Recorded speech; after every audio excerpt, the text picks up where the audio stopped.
امشب در 24 بررسی شبکه گروه‌های نیابتی جمهوری اسلامی در خاورمیانه توسط کمیته روابط خارجی سنای آمریکا. فرستاده ویژه سابق آمریکا در امور ایران میگه سیاست تنش‌زدایی دولت بایدن باعث تشدید فعالیت‌های بی‌ثبات کننده ایران شده. درخواست تازه رهبر جمهوری اسلامی از مردم برای شرکت در انتخابات. خانواده‌های دادخواه با انتشار فراخوان میگن رأی دادن مصداق پایمال شدن خون جوانانه. ادعای یک عضو خبرگان رهبری در مورد انتخاب رهبر آینده جمهوری اسلامی. محمود محمدی عراقی میگه خامنه‌ای با جانشینی پسرش مخالفه. و عبور قیمت بیت کوین از مرز $60,000، رشد بالای 6% بیت کوین در کمتر از 24 ساعت. از واشنگتن دی سی این 24 است با فرداد فرحزاد. این یک خبر فوری است. بینندگان ایران اینترنشنال در ایران و سراسر جهان سلام و وقت بخیر. خبری فوری داریم. دقایق پیش میچ مک‌کانل رهبر جمهوری خواهان سنای آمریکا اعلام کرده قصد داره ماه نوامبر از سمتش کناره‌گیری کنه. این آخرین دوره او به عنوان رهبر جمهوری خواهان در سنای آمریکا خواهد بود. آقای میچ مک‌کانل یکی از باسابقه ترین سناتورهای آمریکاست که برای 39 سال گذشته بخشی از قانونگذاری‌های مهم ایالات متحده آمریکا رو رقم زده. آقای میچ مک‌کانل در سال گذشته به خصوص چندین بار در کنفرانس‌های مختلف مطبوعاتی موقع صحبت بعضی اوقات دچار مشکل شده بود و در مورد سلامتی او شک و شبهه‌های زیادی وجود داره. خبری مهم هست برای کسی که نزدیک به 4 دهه در سنای آمریکا یکی از کلیدی‌ترین سناتورهای جمهوری خواه بوده. ساعتی پیش جلسه استماع کمیته روابط خارجی سنا برای بررسی ارتش سایه تهران با تمرکز بر پرداختن به شبکه نیابتی ایران در خاورمیانه برگزار شد. برایان هوک نماینده ویژه سابق آمریکا در امور ایران و سوزان مالونی معاون امور خارجی اندیشکده بروکینگز برای ادای شهادت در این جلسه احضار شده بودند. برایان هوک نماینده ویژه سابق آمریکا در امور ایران که به عنوان یکی از شهود در این جلسه احضار شده بود، یکی از حامیان فشار حداکثری بر جمهوری اسلامی.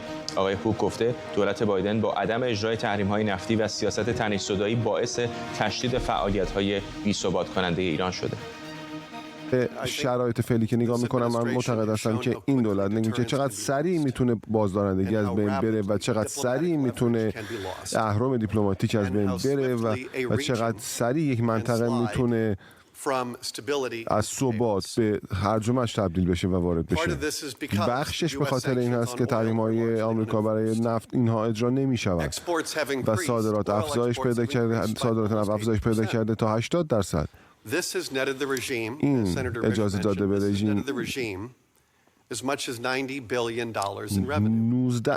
90 میلیارد رو داشته باشه از سپتامبر 2001 این طرف. به علاوه این برخی از توافقاتی که آقای بایدن با ایران مذاکره کرده بیلیون ها بیشتر رو آزاد کرده. 6 میلیارد پول از در بانک قطری و 10 میلیارد دلار دیگه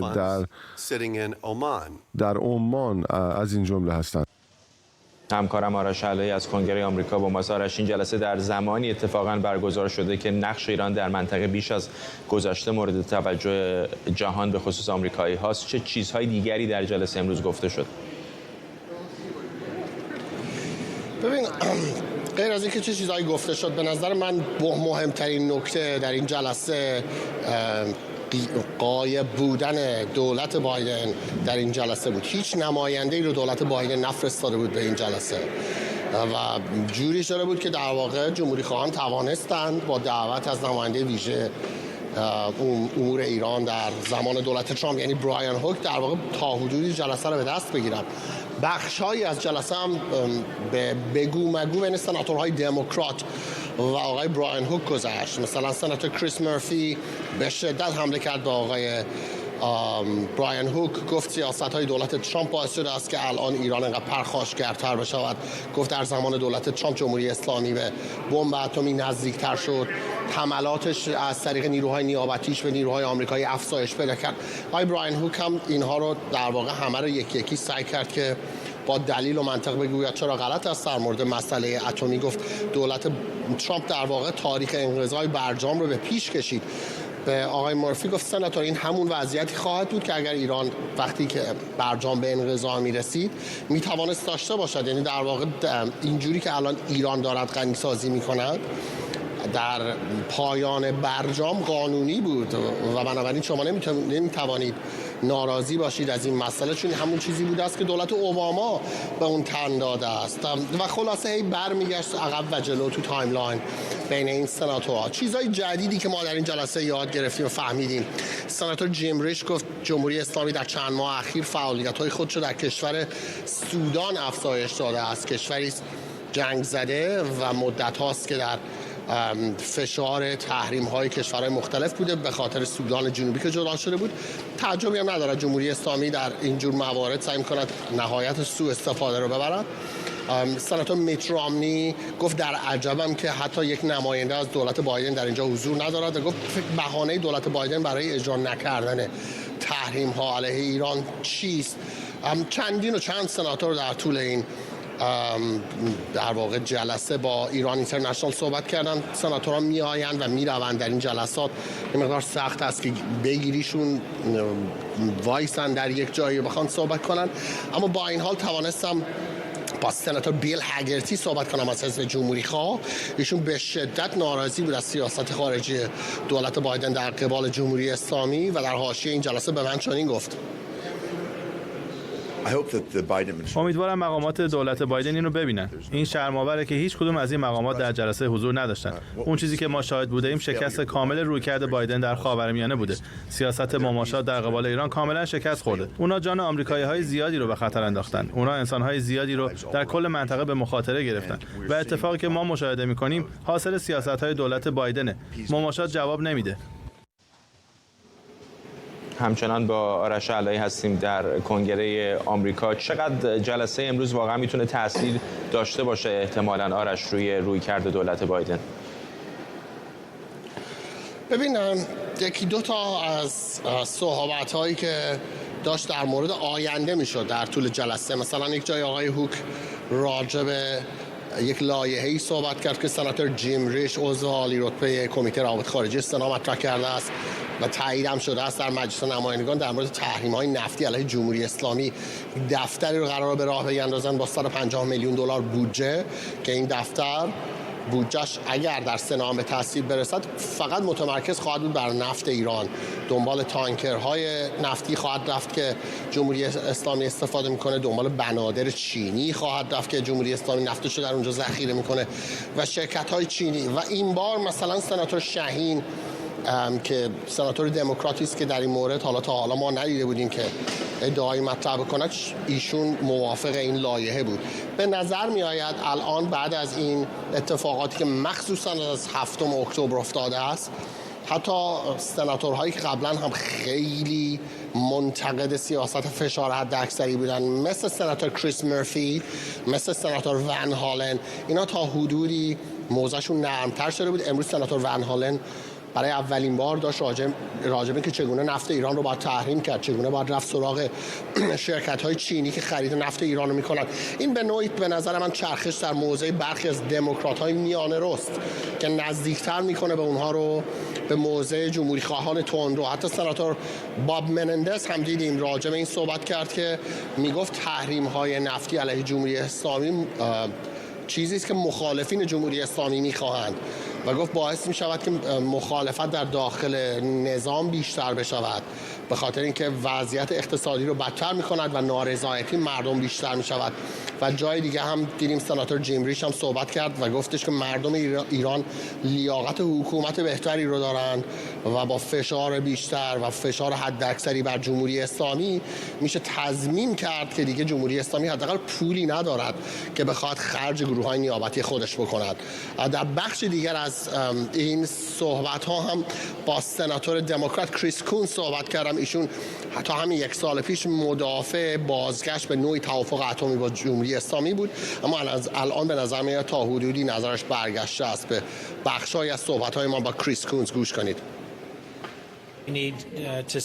فکر می‌کنم باید به حضور فیزیکی نیروهامون در عراق ادامه بدیم. باید از نیروهای ارتش لبنان و همه شرکای خودمون که در حفظ امنیت و صلح در منطقه تلاش می‌کنن حمایت کنیم. باید تحریم‌های بیشتری رو علیه ایران وضع کنیم. تحریم‌هایی که سال‌هاست دارن اجرا میشن و جدیداً هم تشدید شدن. ما باید هر زمان که اونها به نیروهای آمریکایی تعرض کردن حمله کنیم. در 3 هفته گذشته مشخصاً به خاطر اقدامات اخیری که انجام دادیم شاهد هیچ حمله جدیدی به نیروهامون نبودیم. سناتور کریس کونز بود در گفتگو با همکارم آرش علایی. ممنونم از آرش علایی در کنگره آمریکا. این یک خبر فوری است. با یک خبر فوری دیگه داریم. دقایق پیش انفجاری مهیب دمشق رو به لرزه درآورد. گزارش‌های تایید نشده میگن احتمالاً این حمله‌ای به منافع ایران در سوریه بوده. العربیه به قول از رسانه‌های دولتی سوریه خبر داده که پدافند هوایی سوریه هدف‌های متخاصم رو به گفته اونها در مجاورت دمشق پایتخت این کشور رهگیری کردند. برخی از رسانه‌های اسرائیلی گفتند که اسرائیل پایگاه‌های شبه نظامیان تحت حمایت ایران رو در نزدیکی دمشق هدف قرار داده. طبیعتاً این خبر رو رصد می‌کنیم، به محضی که جزئیات بیشتری به دستمون بیاد شما رو هم در جریان می‌ذاریم. اما برگردیم به خبر اول برنامه. دوباره براین هوک نماینده ویژه دولت ترامپ در امور ایران در قسمتی دیگه از شهادتش گفته سیاست دولت بایدن در قبال جمهوری اسلامی موجب تنش‌زدایی از طرف ایران نشده، چون این دولت اجرای تحریم‌های نفتی علیه ایران رو کنار گذاشته. سیاست ایران در ایالات متحده در قبال ایران جنبه‌های بسیاری داره، ساده نیست، ولی فکر می‌کنم مردم خیلی میتونن از جنبه‌های مختلف بهش نگاه بکنن. من میخوام یک انتقاداتی رو که هست رو اینجا به شما بگم و فکر میکنم که دولت به نوعی ابزار خودش رو برای اینکه به اهدافش رو استکایش داده و فکر میکنم اعضای این کمیته میتونن کمک بکنن و راه رو نشون بدن برای اینکه رژیم رو پاسخگو بداریم. قوانین خیلی خوبی هست اینجا برای تصویب شدن و اینا همه فراحضوی است و بسیاری حمایت کردن و این صادرات نفت ایران رو و همینطور تحریم ها رو هدف میگیره و همینطور در مورد پالایشگاه ها این تحریم میگیره و یک قانونی است در نوامبر بوده که 138 دموکرات به نفع اون رای دادن. یک اقدام دیگه تمهیدی دیگه است که میتونه آقای ریش اونو اخیراً اعلام کرده و فکر میکنم روی کرده هوشمندانه است برای اینکه قاچاق نفت ایران به چین رو جلوشو بگیره. شهرام خلدی استاد تاریخ خاورمیانه و روابط بین‌الملل در دانشگاه واترلو از آنتاریو با ماست و اینجا در استودیو هم مرتضی انواری تحلیلگر مسائل ایران و آمریکا. با آقای خلدی شروع می‌کنم. میدونم که بالاخره آقای هوک از دولت قبلی است و طبیعی هستش که انتقاد بکنه از دولت آقای بایدن، ولی این انتقادش که تحریم‌های نفتی چندان اعمال نمیشن دیگه خیلی کار سختی نیست رصد اون، به خصوص با توجه به میزان نفتی که ایران در آسیا به طور خاص به چین داره میفروشه. چرا دولت بایدن در اعمال تحریم‌های خودش اینقدر کند یا ناکارآمد عمل میکنه؟ درود بر شما جناب فرزاد و جناب انواری و همه مخاطبان ایران اینترنشنال. به نظر من به خاطر این هستش که اون تأسیسات زیربنایی که میباید وجود میداشت و برخیش همونجوری که آقای برایان هوک گفتن مثل اون آژانس یا در واقع دفتر هماهنگ کننده‌ای که خود ایشون به وجود آورده بودن برای اعمال تحریم ها از در واقع محل تولید یا بالای سرچشمه تا در واقع محل ارسال و صادر کردن، اون در واقع تأسیسات زیربنایی اداری برای اینکه این تحریم ها به اجرا در بیاد، به خاطر اون تلاشی که دولت آقای بایدن انجام میداد برای اینکه به اون توافق غیر رسمی دست پیدا بکنه و این متاسفانه صحبتش نشد. من دوبار از اول تا آخر تمام این جلسه رو دیدم، هیچ صحبتش نشد درباره اینکه دولت آقای بایدن سعی کرد در شرایطی به جمهوری اسلامی حسن نیت نشون بده با انجام دادن این کارها، با این چشم پوشی ها، که نیروهای آمریکایی از همون ابتدای دولت آقای بایدن زیر آتش سنگین نیروهای نیابتی جمهوری اسلامی قرار داشتن. بنابراین به نظر من آقای بایدن در واقع وقتی که 7 اکتبر اتفاق افتاد، ادمنستریشنشون، دولتشون در یک شرایطی قرار گرفت که از طرفی از طریق قطر و عمان داشتن که حداقل اون چیزی که از بین رفت عملاً، یعنی انجام مذاکرات برای اون توافق غیر رسمی رو در واقع نگهش دارن که از بین نره و به نوعی حتی از ایران کمک بکنن، پیغام‌های غیر رسمی بدن که نیروهای جمهوری اسلامی حمله نکنند یا جمهوری اسلامی فشار بیاره به حماس برای آزادی گروگان‌ها و عملاً در نتیجه مسئله اعمال تحریم ها نفتی به بوته اجمال افتاد. یک نکته هم خیلی سریع اضافه بکنم، جمهوری اسلامی به خصوص به خاطر اینکه تحریم ها ادامه پیدا کرد از جهاتی، وقتی که دولت بایدن تحریم ها رو به اون شدت و حدت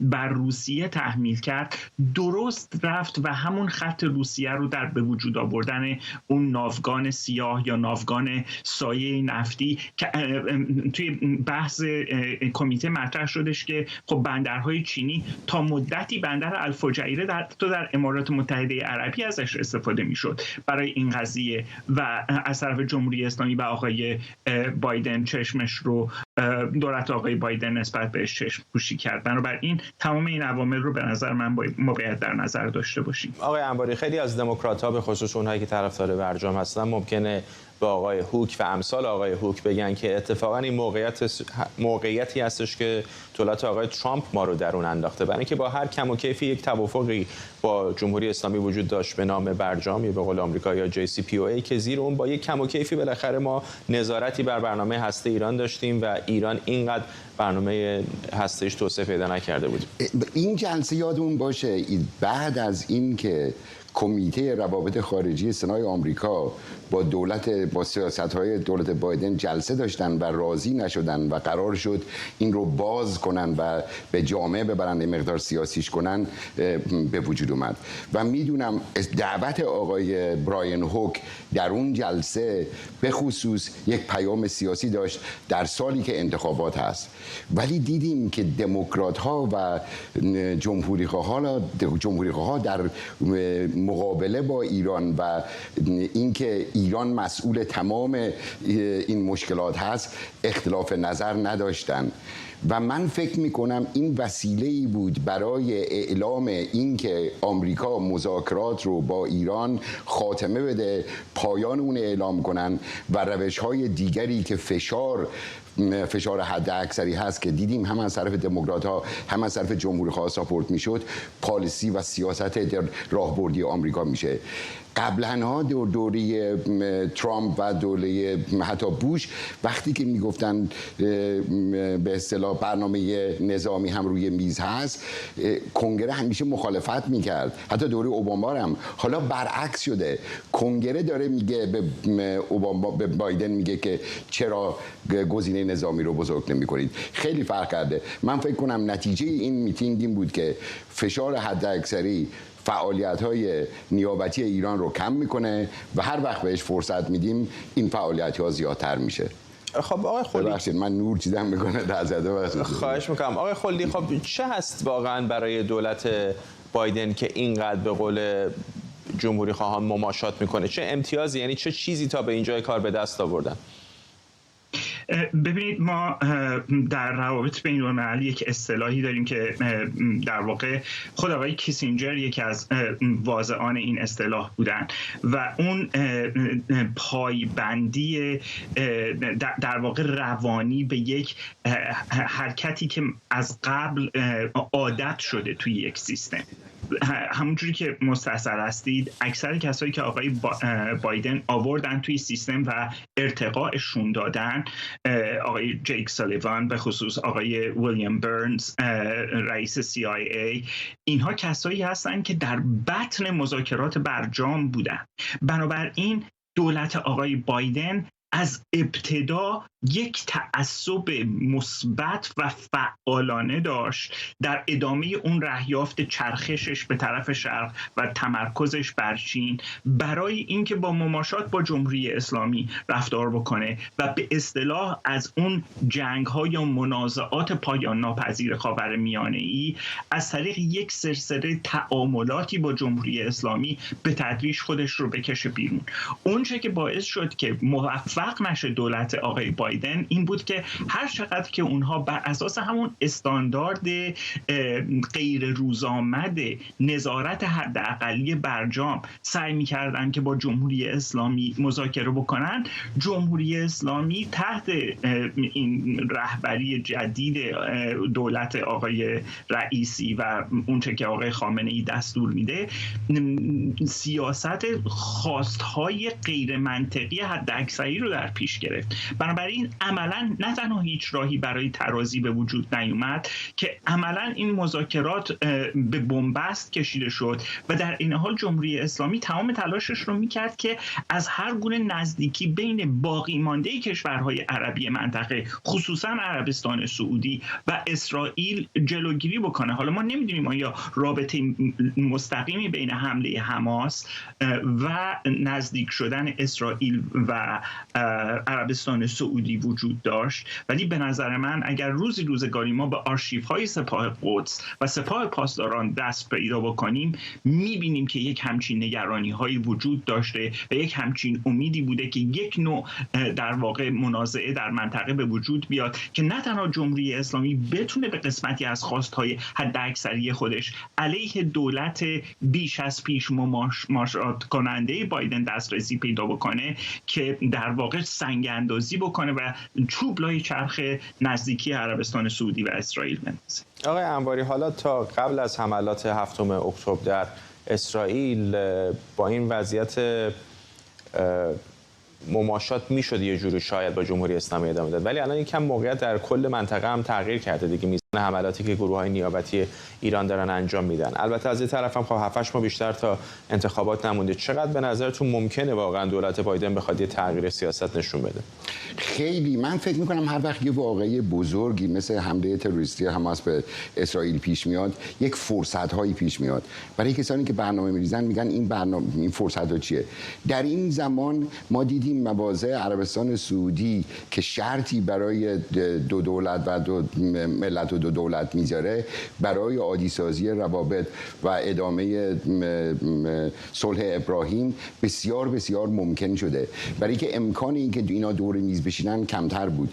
من فکر میکنم این امکان بسیار بسیار زیاده و این راه حلی است برای این موضوع و این یک ماهی هم که در فرصت دادن برای ماه رمضان برای که آتش بس باشه بسیار کمک میکنه. ولی نهایتاً سیاست‌های آقای بایدن چه در مورد ایران چه در مورد فلسطین یک سیاست مماشات دولا شدن که احترام بهشون بذاریم بهتر میشن و اونم اونا تقاضا میکنن، میگن احترام به ما بذارین. این تقاضای احترام بایدن باعث تقویت اونا شده. این مسائلی که در خاورمیانه اتفاق افتاد، ایران فکر میکنه از موضع، جمهوری اسلامی فکر میکنه از موضع قوی‌تری برخورداره، در حالی که واقعا اینجوری نیست. تمام کشورهای همسایه و کشورهای غربی از حرکات نیروهای نیابتی ایران نگران هستند و همه در تضعیف اون دارن کمک میکنن و این پیمان صلح بین اسرائیل و اعراب اگر حاصل بشه واقعا جمهوری اسلامی و سیاست‌های ضد غربی و ضد اسرائیلیش به گوشه کشیده شده و احتمال جنگ هم زیاد میکنه، به خصوص با توجه به این باز کردن این مسئله تمام تقصیرها گردن ایران انداختن. هیچ وقت من در میدیای آمریکایی اینقدر ندیده بودم که جمعیت مردم آمریکا به اصطلاح افکار عمومی آمریکا و سیاستمداران و قانونگذاران در مورد مقصر بودن جمهوری اسلامی در آشوب‌ها و ناآرامی‌های دنیا هم پیمان و هم موافق باشند. آقای مرتضی انواری، تحلیلگر مسائل ایران آمریکا، اینجا در استودیو، و شهرام خلدی، استاد تاریخ خاورمیانه و روابط بین‌الملل از آنتاریو. ممنونم از هر دوی شما. در ادامه مخالفت گروه‌های مختلف سیاسی و مدنی در ایران برای شرکت در انتخابات، شماری از خانواده‌های دادخواه هم خواهان تحریم انتخابات شدند. حمید سماک، پدر مهران سماک از جانباختگان اعتراضات زن زندگی آزادی، با انتشار تصویر فرزندش در اینستاگرام رأی دادن رو مصداق پایمال شدن خون جوانان کشته شده برای ایران دونسته. مهران سماک آذر ماه پارسال با شلیک مستقیم گلوله ماموران امنیتی در بندر انزلی کشته شد.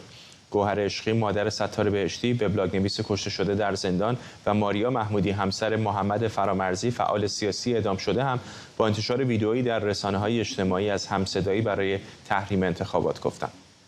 یه شغالی رئیس شده بود، مردم رو میترسوند و میکشت و میگه اگه من نباشم حیوانات به شما حمله میکنن. از دست رنج همین مردم شکم خودش اطرافش سیر میکرد. این حکایت علی خامنه‌ایه. زبونان دوخ، قلمات شکست، جوانای رشید کش، تو خون قلتیدن، حالا دم از انتخابات میزنه. ماریا محمودی، همسر جانباخته راه آزادی، محمد فرامرزی، از شما میخواهم که با شرکت نکردن در انتخابات پیشرو ضربه محکم و مهلکی به پیکر اهریمنی حکومت اسلامی وارد کنید و از جانفشانی فرزندانتان در راه آزادی با تحریم انتخابات نمایشی حمایت کنید و یک صدا پیام نمیبخشم نفراموش میکنم را فریاد بزنید، زیرا که شرکت در انتخابات مصادقه خیانت به خون عزیزانمان است. ری بی ری. در همین ارتباط فاطمه کروبی هم در بیانیه‌ای هر گونه توصیه مهدی کروبی برای حضور در انتخابات رو تکذیب کرده.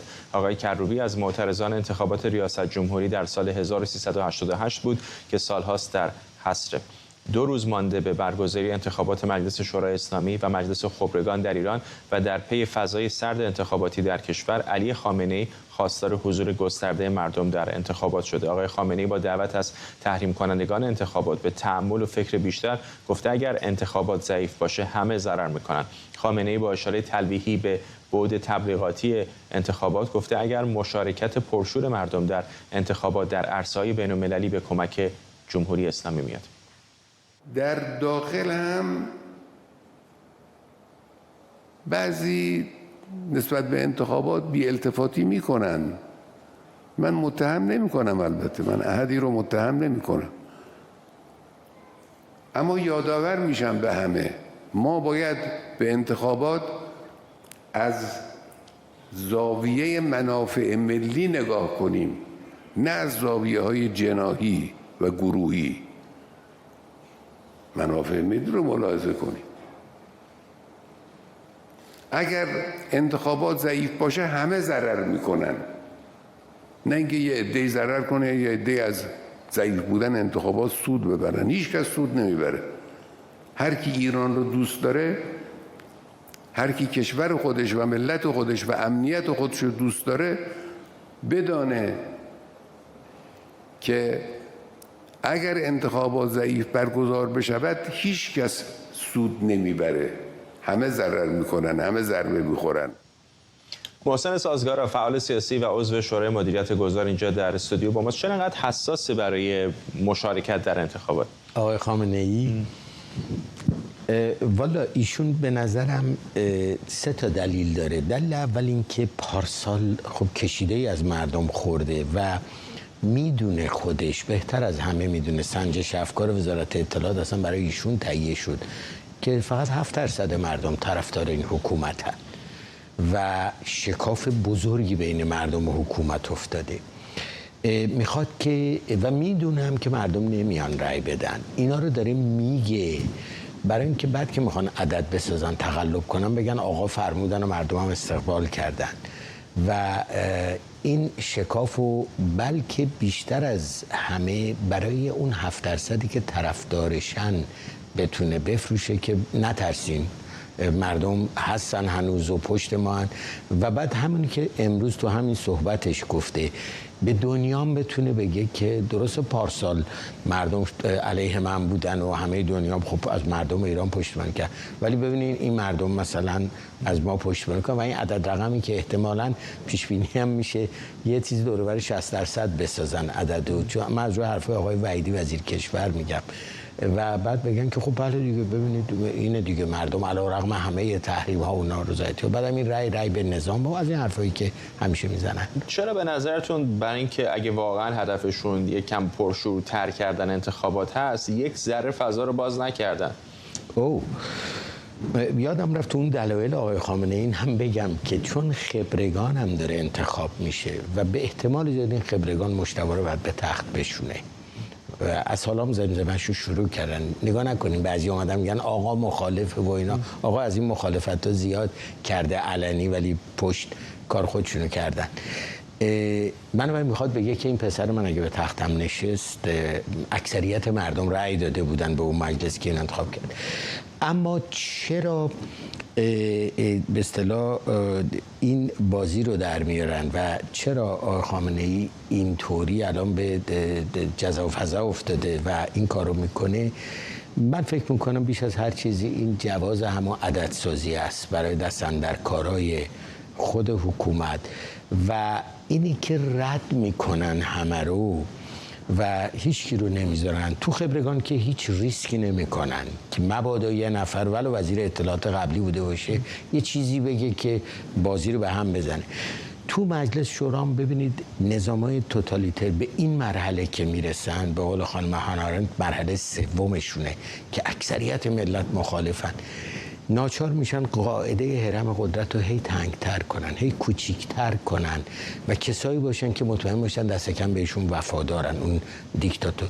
در نتیجه به همین دلیل دیگه نه فقط تو اصلاح طلبا و نمیدونم اعتدالیون و اینا، بلکه حتی تو خود اصولگراها هم حذف کردن. یه دلیل دوم هم داره، این دوره آقای فرزاد خیلی مطرحی که فساد هم خیلی نقش بازی میکنه.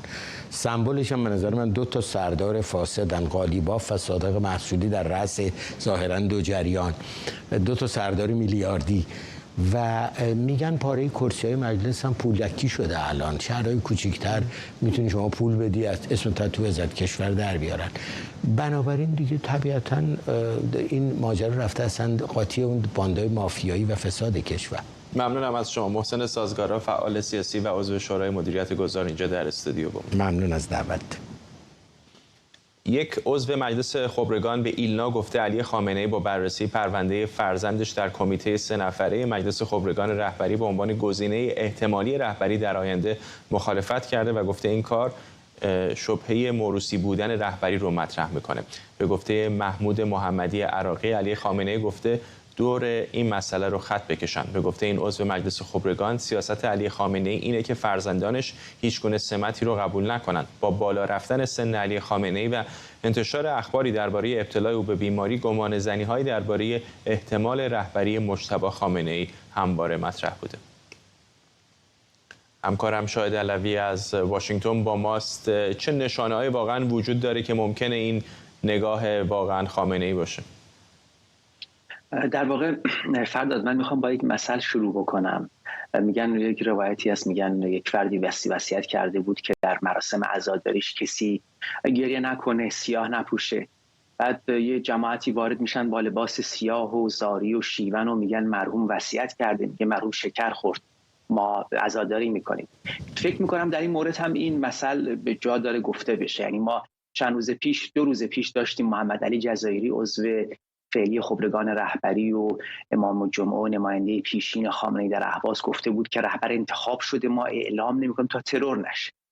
الان در واقع محمدی عراقی گفته که اون کمیته 3 نفره‌ای که از یک کمیسیون به 107 و 109 که خودشون 15 نفرن در میاد، فقط به علی خامنه‌ای گزارش میدن و این همش سری و محرمانه است. و اگه سری و محرمانه است، محمدی عراقی از کجا دریافت کرد؟ چون خودش عضو کمیته 3 نفره نیست. اما به هر حال میگه 2 بار روایت شده که بله ایشون مخالف انتخاب مجتبی خامنه‌ای بودن، گفتن که موروثی نباشه، اما پشتبندش میگه البته ملاک شایستگیه. به این ترتیب من گمان میکنم این بخشی از اون بازی رسانه‌ای هست که حالا تیم مجتبی خامنه‌ای، دفتر علی خامنه‌ای دارن اداره میکنن برای آماده ساختن افکار عمومی. این نشانه‌هاش هم خب موجوده. ما میدونیم کسانی که برای رهبری معرفی شد، در واقع گمانه‌ها در موردشون مطرح بود. حسن خمینی برای شورای نگهبان برای مجلس خبرگان رد صلاحیت شد. حسن روحانی رد صلاحیت شد. صادق آملی لاریجانی سر داستان اکبر طبری خب بلاسه حیثیت سیاسیش رفت، به عنوان یک دوست شناخته شد، عملاً بی‌آبرو شد، امکان انتخابش منتفی شده. ارزم بزرگ ابراهیم رئیسی که حرفش بود یک مقاطعی عملاً با اون شیوهی که رسانه‌ها بازتاب میدن اشتباهاتش رو، کم سوادیش رو، نکاتی که کاملا غلط باعث مسحکه و خنده حتی طرفداران خودش در شبکه‌های اجتماعی شده، اونم از دور خارج شده.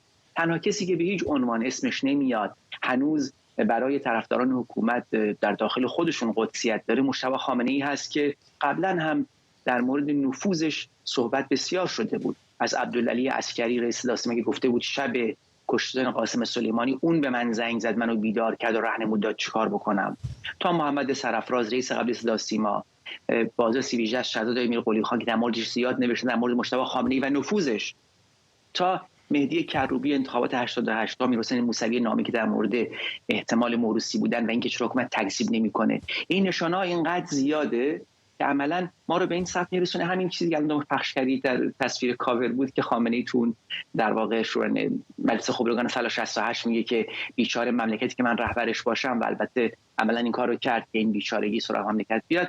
اینجا هم اینجوریه، ما نمیخوایم، ما دلمون نمیخواد، منتها خب خبرگان تشخیص شایسته دادن، یعنی با یک دست پس میزنن، با یک دست پیش میکشن. به این ترتیب مجموعه این نشانه‌ها رو کنار هم بذاریم، اون شیوهی که دفتر علی خامنه‌ای چیده مهره‌ها رو به طور مشخص، نقشی که مجتبی خامنه‌ای در سیاست داره. قبلا همکار مراد ویسی یک مقاله به اسم گردان حبیب در رادیو فردا سالها پیش نوشته بود که چهره‌هایی رو که با ایشون بودن چه شکلی در ساخت امنیتی و سیاسی و اطلاعاتی و اقتصادی کشور برکشیده شدن.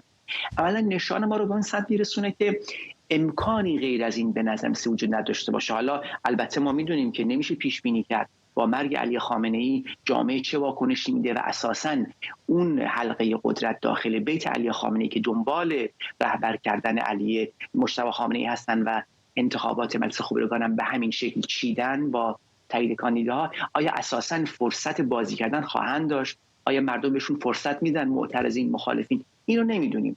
اما به فرض اینکه این زمینه‌ها فراهم بشه، عملاً به این سمت حرکت کرده. از وقتی اگر به گذشته هم برگردیم، کوتاه من اشاره بکنم که علی خامنه‌ای خب زمانی که انتخاب شد محبوب سپاه نبود، محبوب نیروهای امنیتی نبود، باهاش زاویه داشتن، به اصطلاح نگاه چپ مذهبی در اطلاعات و سپاه حاکم بود و به اصطلاح ایشون راست مذهبی بود. با امکانی که برای سپاه فراهم کرد، هم درست کردن دستگاه اطلاعات داخل سپاه، هم بازگذاشتن دست سپاه در بخش اقتصادی، عملاً سپاه الان بخشی از دستگاه رهبری هست و حمایت میکنه.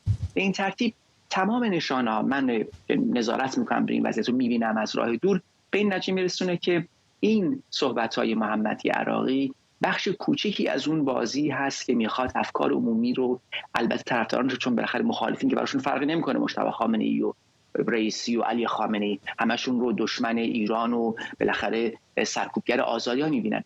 طرفداران رو به این سمت برسونه که انتخاب مجتبی خامنه‌ای در فردای مرگ خامنه‌ای که نگرانش هستن خود حکومت که با توجه به کسالتش، بیماری‌هایی که ادعا میشه ایشون داره، دور نخواهد بود، بپذیرن که مسئله موروثی بودن نیست، مسئله شایستگی هست که این فرزند 54 ساله علی خامنه‌ای داشته. ممنونم از تو. همکارم شاهد علوی از همینجا در واشنگتن. اسوسییتد پرس میگه که وزارت دفاع آمریکا در یک برنامه‌ریزی و سازماندهی جدید قراره برای جنگ‌های بزرگ آماده بشه، در حالی که ارتش آمریکا با کمبود نیروهای استخدامی مواجه شده و ممکنه سرباز کافی برای پر کردن همه شغل‌های مربوط رو نداشته باشه. اما این نهاد نظامی قصد داره نیروهاش رو تا حدود 24000 نفر یا معادل تقریباً 5% کاهش بده تا بتونه چیدمان نظامیش رو برای جنگ بزرگ بعدی بهتر تنظیم کنه. به گزارش اسوسییتد پرس، این تعدیل نیرو مربوط به نیروهای نیروهای ضد شورش استخدام شده در طول جنگ‌های عراق و افغانستان که امروز چندان مورد نیاز نیستند. همزمان پنتاگون از کنگره میخواد لایحه تخصیص دفاعی رو تصویب کنه، چون به گفته سخنگوی پنتاگون عدم وجود لایحه تخصیص بودجه برای سال مالی به شدت توانایی وزارت رو برای برنامه‌ریزی مؤثر مختل میکنه. میخواهم بر فوریت درخواست وزارت دفاع از کنگره برای تصویب بودجه سال مالی 2024 تاکید کنم. همانطور که شنیدید مقامات وزارت میگویند ادامه فعالیت تحت بودجه های مالی موقت برای امنیت ملی کشور ما مضر است. عدم وجود لایحه تخصیص بودجه برای سال مالی شدیداً مانع توانایی وزارتخانه برای برنامه‌ریزی مؤثر می شود. ما در حال حاضر در ماه پنجم سال مالی هستیم و متاسفانه دوباره تحت سومین بودجه مالی موقت کار میکنیم. واقعیت این است که عدم قطعیت آمادگی نظامی ما را تضعیف میکند و تلاش‌های مهم برای بروز کردن و آوردن نوآوری را به خطر میاندازد. عدم تصویب بودجه اساسی برای وزارت دفاع نه تنها امنیت ملی ما را به خطر میاندازد، بلکه مانع سرمایه‌گذاری‌های حیاتی در فناوری‌های جدید، تجهیزات و آموزش پرسنل می‌شود که برای حفظ آمادگی در سطح جهانی لازم است. And personnel training, which are essential for maintaining readiness and staying ahead in an increasingly complex global landscape. حسین آریان، تحلیلگر امور نظامی راهبردی از نیوکاسل با ما. آقای آریان، شکی نیست که وضعیت دنیا بسیار در حال تغییرات مهمی هست در جبهه‌های مختلف، چه در اروپا چه در اقیانوس آرام. فکر می‌کنید که پنتاگون خودش رو برای چه جنگ بزرگی داره آماده می‌کنه؟ خب در کل چند چیز تغییر کرده. یکی محیط امنیتی اصلا در سطح دنیا تغییر کرده و یکی هم ماهیت جنگ هاست و سلاح‌های جدیدی رو که وارد جنگ ها میشه. در این ارتباط و چالش‌های دیگری رو که نیروی زمینی ایالات متحده داره، اومده که یک بازنگری و یک بازسازماندهی بکنه این نیروی زمینی رو با توجه به این چالش‌ها و تهدیدها که به ویژه این تهدیدها از سوی چین و روسیه و همینطور در گزارشی که اومده از سوی جمهوری اسلامی و کره شمالی اومده که برخی از توانایی‌های خودش رو از جمله ظرفیت‌های ضد شورش و ضد تروریستی رو کم بکنه. در گذشته تأکید بر روی این دو بخش بوده. بعد از حملات تروریستی انتحاری 11 سپتامبر حالا دامنش کم شده، این رو اومده این ظرفیتش رو در اون زمینه کم بکنه و در زمینه پدافند هوایی و مقابله با تهدیدهایی که ناشی از پهپادهاست که امروزه زیاد استفاده میشه، از جمله پهپادهای حتی هواپایه و دریاپایه، و همینطور توانایی خودش در عرصه سایبری و اطلاعاتی و اجرای عملیات دوربرد. در این راستاست که در همون گزارشی که شما ذکر کردیم گفتن 24,000 نفر رو ما میخواییم کم بکنیم از نیروی زمینی، اما تأکید کردن که این 24,000 نفر شامل افراد شاغل نمیشه. اینها مشاغل سازمانیه که خالی و پر نشده. اینجا میرسیم به چالش دوم که نیروی زمینی باش روبروست. به اون چالش در واقع استخدام داوطلبان برای خدمت در نیروی زمینیه. در همین سال گذشته مالی در آمریکا که معمولاً 30 سپتامبر تموم میشه، نیروهای دریایی، زمینی و هوایی آمریکا به اون تعدادی رو که میخواستن استخدام بکنن به اون حد نصاب نرسیدن. فکر میکنید ممکنه برن سراغ خدمت اجباری؟ چون در بریتانیا هم الان این بحثا مطرح هست. در آمریکا دیگه از دوران ریگان به این طرف نداشتیم خدمت اجباری. ممکنه بخوان برگردن چون قانونا میتونن هر لحظه دوباره فعالش کنن. دقیقاً این رو همینطور که گفتین کاملا درسته. در بریتانیا ما این رو میبینیم. بریتانیا البته مسائل دیگری داره در ارتباط با بودجه و نیروی زمینیش و به طور کلی ارتشش خیلی کوچک شده و حالا مسائلی رو که در سطح اروپا در ارتباط با جنگ اوکراین و چالشایی رو که متوجه بریتانیا هست، برخی از ژنرالاش صحبت کردن، گفتن که شاید ما بخوایم دوباره خدمت نظام وظیفه رو دوباره وارد میدان بکنیم. میدونیم که خدمت نظام وظیفه در خود آمریکا بوده که بعداً این یعنی در واقع برداشته شده، ولی این صحبت ها هست. برخی از کشورهای اروپایی که کماکان نظام وظیفه دارن و افراد رو استخدام میکنن در نیروهای مسلحشون. ممنونم از شما حسین آریان، تحلیلگر امور نظامی راهبردی از نیوکاسل با ما. قیمت بیت کوین امروز از مرز 63,000 دلار هم گذشت و به بالاترین حدش در 2 سال اخیر رسید. هرچند ساعتی پیش کمی کاهش پیدا کرد و الان در نزدیکی 60,400 دلار معامله میشه. قدرتمندترین ارز دیجیتال جهان فقط در 24 ساعت گذشته نزدیک به 6% جهش داشته. آخرین باری که قیمت بیت کوین بالاتر از 60,000 دلار معامله شد نوامبر 2021 بود، زمانی که بیت کوین روند نزولیش رو شروع کرد. ایمان سمیزاده، متخصص هوش مصنوعی امنیت شبکه از لندن با ماست. آقای سمیزاده، در این گروه‌های واتساپی من صبح که از خواب پا شدم دیدم 60 61 62 63 64 چه اتفاقی امروز داشت می‌افتاد؟ درود بر شما و بینندگان محترمتون.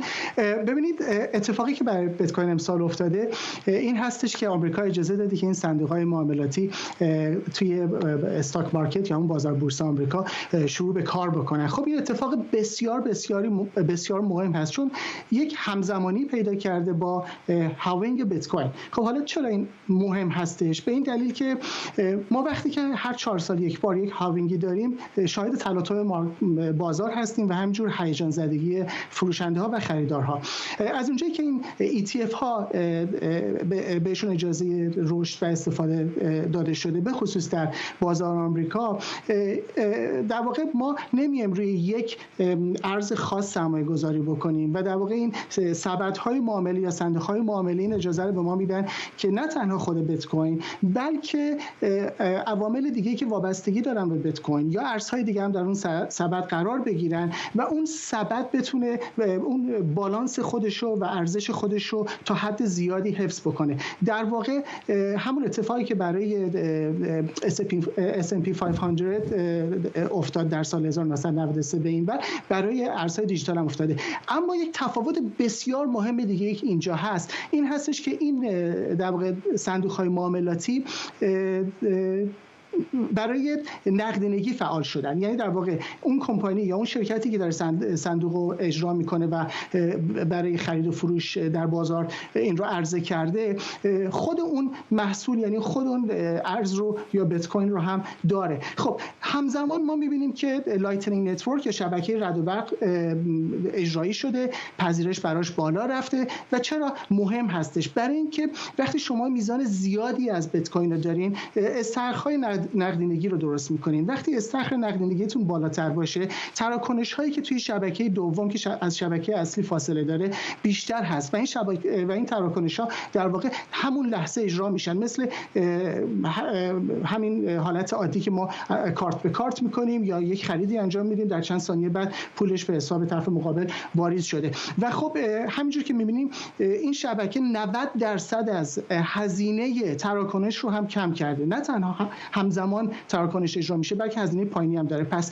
این صندوق‌های معاملاتی هر چقدر بیشتر بتونن تو خودشون بیت کوین نگه دارن، استخرهای نقدینگیشون قوی‌تر میشه. پس بنابراین به عنوان یک عامل مهم در شبکه رد و برق یا همون لایتنینگ نتورک میتونن نقش داشته باشن. پس اینجا هم اون ارزشی که خود ارز بیت کوین یا این طلای دیجیتال داره حفظ شده به خاطر اون موارد ذاتیش. دوما اون مقدار یا ارزهایی که توی اون سبد قرار گرفتن، اون تنوع باعث میشه که اگر که ارزی بره پایین یک ارز دیگه میره بالا، یکی دیگه میره پایین، اون میره پایین، این خودش رو بالانس بکنه. و در نتیجه بعد از هاوینگ امسال اگر چنانچه بخواد قیمت بیاد پایین، این صندوق‌های ETF سعی میکنن که این قیمت رو در حدی نگه دارن که به طور سنتی یا در قبل از این هاوینگی که قرار اتفاق بیفته، اون کرشی که ما بهش در واقع میگیم کف بازار اتفاق نیفته و بیت کوین نتونه ارزش اصلی خودش از دست بده. پس حفظ ارزش، تعادل در میزان عرضه و تقاضای بیشتر و فراهم کردن استخراج نقدینگی برای لایتنینگ نتورک در واقع 3 عامل اصلی اینفلو و آوتفلو مارکت هستن که می‌بینیم یه حجم زیادی از ارزها وارد بازار شده و کیف‌های پولی که بیت کوین داخلشون بودن، چه نرنگ‌هاش و چه به صورت کوچکتر، اینها وارد صندوق‌های ETF شدند. ممنونم از شما. ایمان سمیزاده، متخصص هوش مصنوعی و امنیت شبکه از لندن. رویترز میگه شرکت اپل پروژه خودروهای برقیش رو که 10 سال قبل شروع کرده بود کنار گذاشته. لغو ناگهانی این پروژه اپل نشان دهنده کاهش قابل توجه تقاضا برای خودروهای برقی و از طرفی اتفاق خوشایندی برای دیگر خودروسازان به شمار میره، چرا که یک رقیب جدی با 61 میلیارد دلار نقدینگی از عرصه کنار رفته. بلومبرگ میگه اپل چندین کارمندی که در این پروژه کار میکردن رو به واحد هوش مصنوعی این شرکت منتقل کرده. پوریا ناظمی، روزنامه‌نگار علمی از اتاوا، با ما. آقای ناظمی، حالا اپل خیلی شرکت سیکرتیویه، خیلی اطلاعات نمیده بیرون، ولی چقدر فکر میکنید که این تصمیمشون بیشتر تحت تاثیر این بوده که به نظر میرسه خیلی از سهامداران اپل نگران موقعیت این شرکت در بازار هوش مصنوعی بودن تا خودروهای برقی؟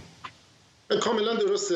این مثلا خود پروژه خودروی برقی اپل یا خودروی هوشمند اپل یکی از اون اسرار آشکارش این شرکت بود. هیچ وقت به طور رسمی اعلام نکردن که داریم کار میکنیم، اما یکی از جاه طلبانه ترین پروژه هاشون بود. مدیرانی رو از شرکتایی مثل BMW و لامبورگینی وارد سیستم کردن، تیم بزرگی روش کار میکردن، چندین بار تست جاده‌ای انجام دادن. هدف این بود که یک خودروی تشریفاتی و مرفه اما با تکنولوژی فوق العاده پیشرفته بسازن. ایده اول این بود که تحولی رو که آیفون ها در دنیای مخابرات ایجاد کردن، این خودرو در دنیای در واقع صنعت خودرو ایجاد کنه.